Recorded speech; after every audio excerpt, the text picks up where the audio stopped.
Hello welcome to our charm story. ഇത് വിദ്യയാണ്. ഇന്ന് നമ്മൾ ഒരു ദിവാലി സ്പെഷ്യൽ ഡെസേർട്ടാണ്. ടിപ്പിക്കൽ ദിവാലി ഡെസേർട്ട് അല്ല, ഒരു വ്യത്യാസമായ ഡെസേർട്ട്. ഒരു ഖീർ എന്ന് പറഞ്ഞു കഴിഞ്ഞാൽ പായസത്തിൻ്റെ വേർഷനാണ്, കോൾഡ് വേർഷനാണ്. ഖീറിന് നമ്മൾ കോൾഡായിട്ടാണ് ഇത് കഴിക്കുന്നത്. ഇത് വ്യത്യാസം എന്താ വെച്ച് കഴിഞ്ഞാൽ നമ്മൾ ചുരക്കി വെച്ചിട്ടുള്ള ഖീറാണ്.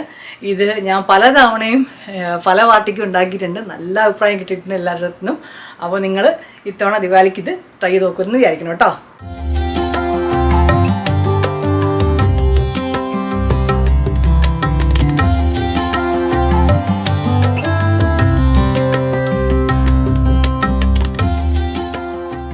ഈ വീഡിയോയും കഴിഞ്ഞ വീഡിയോ പോലെ തന്നെ കുറച്ച് നാൾ മുന്നേ ഷൂട്ട് ചെയ്ത് വെച്ച വീഡിയോ ആണ്. ഞങ്ങളുടെ ഗാർഡനിലുണ്ടായ ചൊരക്കയാണ്, അല്ലെങ്കിൽ ലോക്കി. ഞങ്ങൾക്ക് ഇക്കൊല്ലവും കഴിഞ്ഞ കൊല്ലവും നിറച്ചും ഉണ്ടായിട്ടുണ്ടായിരുന്നു. അപ്പോൾ കഴിഞ്ഞ കൊല്ലം ഇത്രയും ചൊരക്ക വെച്ചിട്ട് ഫ്രണ്ട്സിനൊക്കെ കൊടുത്തു, പിന്നെന്ത് ചെയ്യുന്ന ആലോചിച്ചിട്ട് ഉണ്ടാക്കിയ റെസിപ്പിയാണ് ഇത്. ഇന്ന് ഞാൻ ഈ ഒരു വലിയ ചൊരക്കയാണ് യൂസ് ചെയ്യുന്നത്. നല്ല കിളുന്ത് ചൊരക്കയാണ് പറിക്കണം, അധികം മൂക്കാൻ നിൽക്കരുത്. മൂക്കാന്ന് പറയുമ്പം അതിന്റെ സ്കിന്ന് നല്ല സോഫ്റ്റ് ആയിരിക്കണം. ഇതേ കണ്ടോ, ഇങ്ങനെ നമ്മളൊരു പീലർ വെച്ച് പീൽ ചെയ്യുമ്പം അത് പീൽ ചെയ്ത് വരണം. മൂത്ത ചൊരക്കയാണെങ്കിൽ അതിന്റെ സ്കിന്ന് ഹാർഡായിരിക്കും. അതുമല്ല ഗ്രേറ്റ് ചെയ്യുമ്പം അതിങ്ങനെ സോഗി ആയി പോകും. ഇതാവുമ്പം ഗ്രേറ്റ് ചെയ്യുമ്പോൾ നല്ല ഫ്രഷ് ആയിട്ടിരിക്കും കേട്ടോ. ചൊരക്കയുടെ ഉള്ളിലത്തെ സീഡ്സ് അഗൈൻ ഇത് സീഡ് ആയി വരുന്നേ ഉള്ളൂ. അതാണ് ഞാൻ മൂക്കാത്താണ് കിളുന്ത് എന്ന് പറയുന്നത്. മെച്യൂർ ആയി കഴിഞ്ഞാൽ ഉൾഭാഗം കുറെ കളയേണ്ടി വരും. ഇത് ഉൾഭാഗം അത്രയൊന്നും കളയാനില്ല, കുറച്ച് മാത്രമേ ഉള്ളൂ. ഒരു വെജിറ്റബിൾ ഗ്രേറ്റർ വെച്ചിട്ട് ഇങ്ങനെ ഗ്രേറ്റ് ചെയ്താണ്. നിങ്ങൾക്ക് ചോപ്പർ ഉണ്ടെങ്കിൽ ചോപ്പറിൽ വെച്ചും ചെയ്യാം കേട്ടോ. ഈ ഒരു ചൊരക്ക ഫുൾ ഗ്രേറ്റ് ചെയ്ത് കഴിഞ്ഞപ്പോൾ ഇത് ഇത്രയും കിട്ടി നമുക്ക്. നമ്മൾ 1/2 കപ്പ് സാബുദാന എടുത്തിട്ടുണ്ട്. ഇതേക്കണ്ട, അത് ഡ്രൈ ആയിരിക്കുന്ന സ്റ്റേജിൽ ഇതാണ് ഇതിൻ്റെ വലിപ്പം. അത് നമ്മൾ 1 to 2 hours വെള്ളത്തിൽ സോക്ക് ചെയ്ത് വെച്ചേക്കുന്നതാണ്. ഇത് കണ്ടോ, അപ്പോഴേക്കും വെള്ളം അബ്സോർബ് ചെയ്തിട്ട് അതിൻ്റെ സൈസ് വലുതായിട്ടുണ്ട്. കുറച്ച് വെള്ളത്തിൽ, അത് സോക്ക് ചെയ്യാൻ വേണ്ടി മാത്രമുള്ള വെള്ളം. അത് അധികം വെള്ളമൊന്നുമില്ല, നമ്മൾ എന്തായാലും വെള്ളം ഊറ്റി കളയാനുള്ളതാണ്. അപ്പം എത്ര വെള്ളം വെക്കണമെന്നുള്ളതിന് പ്രസക്തിയില്ല. ഒരു നോൺ സ്റ്റിക്ക് ഫ്രൈങ് പാനിൽ 2 table spoon, big tablespoon നെയ്യ് എടുക്കുക. ഈ നെയ്യിൻ്റെ അളവിൽ നമ്മൾ പിശിക്കരുത്, ബിക്കോസ് ആ നെയ്യാണ് ഇതിന് ഒരു നല്ല സ്വാദ് കൊടുക്കുന്നത് കേട്ടോ. Flame is on medium. ഈ നെയ്യ് ചൂടായി കഴിഞ്ഞിട്ട് നമ്മൾ ഗ്രേറ്റ് ചെയ്ത് വെച്ചേക്കുന്ന ചൊരക്ക അതിലിട്ട് വഴറ്റുക. അവിടെ നിന്ന് നമ്മൾ വഴറ്റി കൊടുക്കുക. ചൊരക്കയിൽ നിന്ന് വെള്ളം കുറേശ്ശെ ഇറങ്ങി വരുമ്പം നമ്മൾ ഫ്ലെയിം ലോ ടു മീഡിയത്തിൻ്റെ ഇടയിൽ വെക്കണം. ഇത് വഴറ്റി വരുമ്പം ആസ് യു കെൻ സീ അതിൻ്റെ കളറ് കുറച്ച് ട്രാൻസ്പെറൻ്റ് ആവും. ഇപ്പോൾ ദേ ഫുൾ വെള്ളവും വറ്റി. ഈ ഒരു സ്റ്റേജിൽ നമുക്ക് 2 cup low fat milk add ചെയ്യാം. ഇതിൽ നിങ്ങൾക്ക് ഹോൾ മിൽക്ക് യൂസ് ചെയ്യാം. ഞങ്ങളുടെ അടുത്ത് ലോ ഫാറ്റ് മിൽക്കാണുള്ളത്, അത് ആഡ് ചെയ്തേക്കുന്നത്. മിൽക്ക് ആഡ് ചെയ്തിട്ട് കുറേശ്ശെ മിക്സ് ചെയ്യുക. Again the flame is in between law and medium. ചിലപ്പം നമ്മൾ പാല് ചെറുതീലിട്ട് വറ്റിക്കുമ്പം ഇത് ഇങ്ങനെ പിരിഞ്ഞ പോലെ കാണും. That's okay. ഇനിയും കുറേ സാധനങ്ങൾ ഇതിനുള്ളിൽ ചേർക്കാനുണ്ട്. അപ്പം പിന്നെ അതെല്ലാം കൂടി വരുമ്പം ഇത് അറിയ പോലുമില്ല. പല ആൾക്കാരും പാലിലൊന്ന് മിക്സ് ചെയ്തിട്ട് ഇങ്ങനെ ആവാണ്ടിരിക്കാൻ വേണ്ടി പറയലുണ്ട്. പക്ഷേ അതിൻ്റെ ഒന്നും ആവശ്യമില്ല. You won't notice any of this in the end. ഇപ്പം പാല് കുറേശ്ശെ വറ്റി വന്നിട്ടുണ്ട്. ഈ ഒരു സ്റ്റേജിൽ നമ്മൾ സോക്ക് ചെയ്ത് വെച്ചേക്കുന്ന സാബുദാന അല്ലെങ്കിൽ ചവരി ഡ്രെയിൻ ചെയ്തിട്ട് ഇതിലേക്ക് ആഡ് ചെയ്യാം. ഈ ഒരു സ്റ്റേജിൽ 1 cup half and half add ചെയ്യാണ്. ഹാഫ് ആൻഡ് ഹാഫ് ആഡ് ചെയ്തിട്ട് നന്നായിട്ട് മിക്സ് ചെയ്ത് കൊടുക്കുക. നമ്മൾ ചവരി ഇട്ടിട്ട് 10 മിനിറ്റായി. സിമ്മിലിട്ടത് കിടന്ന് വേവുമാണ്. ഇപ്പോൾ കുറുകി വന്നു. ആ പാലിൽ കിടന്ന് ചവരി വേവണ കാരണം തിക്കായി വന്നത്. ഈ സ്റ്റേജിൽ നമ്മൾ 1/2 കപ്പ് ഷുഗർ ആഡ് ചെയ്യണം. ആ ഷുഗർ ഇതിലേക്ക് നന്നായിട്ട് മിക്സ് ചെയ്യുക. തീ ഇപ്പോഴും സിമ്മിൽ തന്നെയാണ്.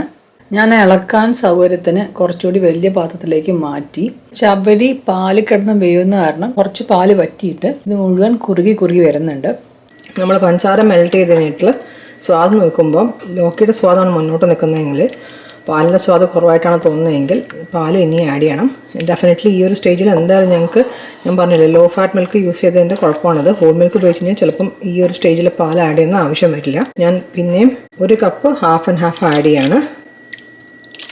ഞാൻ തീ ഇപ്പോഴും ലോൻ്റെയും മീഡിയത്തിൻ്റെ ഇടയിലാണ് കേട്ടോ. നമ്മളിപ്പോൾ രണ്ടാമത് ഒഴിച്ച പാലും കുക്ക് ചെയ്യണം നമുക്ക്. അത് കാരണം നമ്മൾ ഇളക്കി കൊടുക്കാം. നമ്മൾ രണ്ടാമത്തെ പാൽ ഒഴിച്ചിട്ട് ഇപ്പോൾ ഒരു 10 മിനിറ്റ് ആയി. അഗൈൻ സിമ്മിലിട്ട് തിളച്ചുകൊണ്ടിരിക്കുകയായിരുന്നു. പാലിൻ്റെ ടേസ്റ്റ് ഇത്തിരി കുറവാണ്. പഞ്ചസാര ഉണ്ട്, പക്ഷെ എന്നാലും പഞ്ചസാര എപ്പോഴും ഫുള്ളായിട്ട് അലുത്ത് ചേർന്നിട്ടില്ല. പഞ്ചസാരയുടെ സ്വാദായിട്ടാണ് മുന്നോട്ട് നിൽക്കുന്നത്. അപ്പം ഞാൻ 2 table spoon sweetened condensed milk ഒഴിക്കുകയാണ്. ഇത് നാട്ടിലെ മിൽക്ക് മെയ്ഡ് അല്ല, അതാണ് ഇതിന് മധുരം ഒത്തിരി കുറവാണ്. മിൽക്ക് മെയ്ഡാണ് യൂസ് ചെയ്യുന്നതെങ്കിൽ നിങ്ങൾ മേ ബി ഇത്രയും 2 സ്പൂൺ ആഡ് ചെയ്യേണ്ട വരില്ല. ചിലപ്പോൾ 1 സ്പൂൺ ആഡ് ചെയ്തിട്ട് ഇനി എത്രയാണെന്ന് കുറേശ്ശെ ആഡ് ചെയ്ത് നോക്കിയിട്ട് ചെയ്യാം കേട്ടോ. അതും കൂടി അതിലേക്ക് മിക്സ് ചെയ്തിട്ട് ഇളക്കുക. നമ്മൾ മിൽക്ക് മെയ്ഡ് ചേർത്തിട്ട് ടേസ്റ്റ് നോക്കിയപ്പോൾ പാലിൻ്റെ കുറവ് നന്നായിട്ടുണ്ട്. അപ്പോൾ നമ്മളൊരു ഹാഫ് കപ്പ് ഹാഫും കൂടി ആഡ് ചെയ്യാണ്. അപ്പോൾ നിങ്ങൾക്ക് ഇത്രയും പാൽ ഒഴിക്കേണ്ടെങ്കിൽ നിങ്ങൾക്ക് ഹെവി ക്രീം ആഡ് ചെയ്യാം. അപ്പം ഈ ഹാഫിൻ്റെ പകുതി എമൗണ്ട് ആഡ് ചെയ്താൽ മതിയായിരിക്കും. ഞാൻ പറഞ്ഞല്ലേ, ഇത് ലോ ഫാറ്റ് മിൽക്ക് യൂസ് ചെയ്തുകൊണ്ടാണ് 2% മിൽക്കാണ് യൂസ് ചെയ്തത്. ഹോൾ മിൽക്ക് ചെയ്തിരുന്നെങ്കിൽ ഇത്രയും പാൽ നമ്മൾ പിന്നീട് ആഡ് ചെയ്യേണ്ടി വരില്ലായിരുന്നു. അത് നിങ്ങളുടെ ലോക്കിയുടെ ടേസ്റ്റ് അനുസരിച്ചിട്ടും അതിലെ വെള്ളത്തിൻ്റെ കണ്ടന്റ് അനുസരിച്ചിട്ടും ഇരിക്കുകയും ചെയ്യും. അതാണ് ആദ്യമേ ഫുൾ പാൽ ഒന്നിച്ച് ഒഴിക്കാൻ കേട്ടോ. അതുമല്ല എല്ലാം കൂടി മൊത്തം ഒറ്റയടിക്ക് പിരിഞ്ഞ് കഴിഞ്ഞാൽ അതും പ്രശ്നമാവും. അതാണ് കുറേശ്ശെ ആഡ് ചെയ്തുകൊണ്ടിരിക്കുന്നത്. നമ്മൾ നേരത്തെ ഹാഫ് ഒഴിച്ചപ്പം ഇതിൻ്റെ മധുരം കുറഞ്ഞു പോയി. അപ്പോൾ ഞാൻ 1 ടേബിൾ സ്പൂണും കൂടി സ്വീറ്റൻഡ് കണ്ടൻസ് മിൽക്ക് ഒഴിക്കുകയാണ്. ഈ ഒരു സ്റ്റേജിൽ പഞ്ചസാര ആഡ് ചെയ്യുന്നതിനെക്കാട്ടും നല്ലത് കണ്ടൻസ് മിൽക്ക് ആഡ് ചെയ്യുന്നതാണ്. അപ്പോൾ പാലിൻ്റെ സ്വാദം കൂടി വരും. ജസ്റ്റ് വെറുതെ പഞ്ചസാരയുടെ മധുരം മാത്രമല്ല വരിക. അതുകൊണ്ടാണ് ഇത് ആഡ് ചെയ്യണം വേഴ്സസ് ഷുഗർ. നന്നായിട്ട് ഇളക്കുക. തീ ഇപ്പോഴും ലോൻ്റെ അടുത്താണ് വച്ചേക്കുന്നത്. ഇത് ഹൈലിട്ട് കുക്ക് ചെയ്യേണ്ട പായസമല്ല. നമുക്ക് വറുത്തെടുക്കാനായിട്ട് കുറച്ച് സ്ലൈസ് ചെയ്ത ആൽമണ്ട്സ്, റഫ്ലി ചോപ്പ് ചെയ്തേക്കുന്ന കാഷ്യൂ, നിങ്ങൾക്ക് ഫുൾ കാഷ്യൂ യൂസ് ചെയ്യണമെങ്കിൽ അത് യൂസ് ചെയ്യാം. റഫ്ലി ചോപ്പ് ചെയ്തേക്കുന്ന പിസ്തയാണ്. നിങ്ങൾക്ക് ഇഷ്ടമുള്ള ആഡ് ചെയ്യാം, വേണ്ടെങ്കിൽ വേണ്ട. പക്ഷേ നല്ല ഒരു സ്വാദാണ് ഈ നട്ട്സ് കഴിക്കാൻ കിട്ടുമ്പോൾ കേട്ടോ. ഒരു പാത്രത്തിൽ കുറച്ച് നെയ്യ് എടുത്തിട്ട് നെയ്യ് ചൂടാവുമ്പോൾ കാഷ്യൂവും പിസ്തയാണ് നമ്മൾ റഫായിട്ട് ചോപ്പ് ചെയ്തേക്കുന്നത്. അതുകൊണ്ട് അത് ആദ്യം ഇട്ട് കുറച്ച് മൂപ്പിക്കുക. അത് മൂത്ത് വരുമ്പോഴേക്കും സ്ലൈസ്ഡ് ആൽമണ്ട്സ്, അത് പ്രീ സ്ലൈസ്ഡ് ആണ്, കാരണം തട്ട് വളരെ കുറവാണ്. ഈ നട്ട്സൊക്കെ നന്നായിട്ട് ഇളക്കി കൊടുക്കുക. നമ്മുടെ നട്ട്സ് മൂത്ത് തുടങ്ങി. ഇപ്പം ആൽമണ്ട്സും കൂടി ഇടാം. ഇത് ജസ്റ്റ് ഒന്ന് നെയ്യിൽ കിടന്ന് അതിൻ്റെ സ്വാദ് വരേണ്ട ആവശ്യമുള്ളൂ. ഫുള്ളായിട്ട് മൂപ്പിക്കേണ്ട ആവശ്യമൊന്നുമില്ല. ഇതിൽ റേസിൻ നമ്മൾ ആഡ് ചെയ്യുന്നില്ല, ബിക്കോസ് റേസിൻ്റെ സ്വാദ് ലോക്കിനെ അങ്ങ് കോംപ്ലിമെൻറ്റ് ചെയ്യുന്നില്ല. ചവരിയും ലോക്കിയും രണ്ടുമില്ലേ. ഇപ്പോൾ ഇതേ നമ്മുടെ നട്ട്സ് മൂത്ത് വന്നിട്ടുണ്ട്. നമുക്ക് തീ ഓഫ് ആക്കാം. നമ്മൾ ആ മൂപ്പിച്ച നട്ട്സ് ഇതിലേക്ക് ആഡ് ചെയ്യാണ്.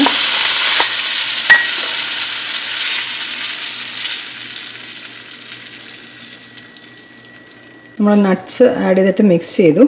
ഇനി നമുക്ക് തീ ഓഫ് ചെയ്യാം. എന്നിട്ട് ഫൈനൽ ടച്ച് ഒരു 4 ഏലക്ക പൊടിച്ചത് അതിലേക്ക് ആഡ് ചെയ്യണം. 4 ചെറിയ ഏലക്കയാണ് കേട്ടോ.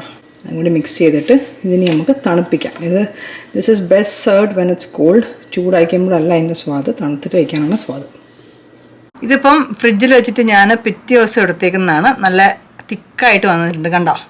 ഇത് നിങ്ങൾക്ക് ഇങ്ങനെ തന്നെ കഴിക്കാം, അല്ലെങ്കിൽ നിങ്ങൾക്ക് കുറച്ചുകൂടി ഇതിനൊന്ന് ലൂസാക്കിയിട്ട് കഴിക്കാനാണ് ഇഷ്ടമെങ്കിൽ ഇതിൽ നമുക്ക് കുറച്ച് വാം മിൽക്ക്, തിളച്ച പാലല്ല, നമ്മൾക്ക് തണുത്ത് തന്നെ ഇരിക്കാൻ വേണ്ടിയിട്ട് കുറച്ച് വാം മിൽക്ക് യൂസ് ചെയ്താൽ കുറച്ചും കൂടി ഡൈലൂട്ട് ആകും. പക്ഷേ ഇത് നല്ല പുഡിംഗ് കൺസിസ്റ്റൻസി പോലെയാണിത്. ചവരി നമ്മൾ ഇട്ടിട്ടില്ലേ, അതുകൊണ്ട് അത് നല്ല കുറുകിയിരിക്കും. ഇതിൽ നിറച്ച് ഓരോ ബൈറ്റിലും നിറച്ച് നട്ട്സ് കിട്ടും കഴിക്കാനായിട്ട്. അപ്പോൾ നമുക്ക് ടേസ്റ്റ് ചെയ്ത് നോക്കാം. അടിപൊളി. ആ ചൊരക്കയുടെയും അടിപൊളി. ചവരി കഴിക്കാൻ കിട്ടുമ്പോൾ നല്ല സ്വാദാണ്. ചൊരക്കയുടെ ടേസ്റ്റ് അറിയുന്നുണ്ട്. നമ്മൾ ഏലക്കയും ഇട്ട പിസ്ത ടേസ്റ്റ്, ആ പിസ്തയും ചൊരക്കയും നന്നായിട്ട് നല്ലൊരു കോമ്പിനേഷനാണ് അതിൻ്റെ നട്ട്സ്.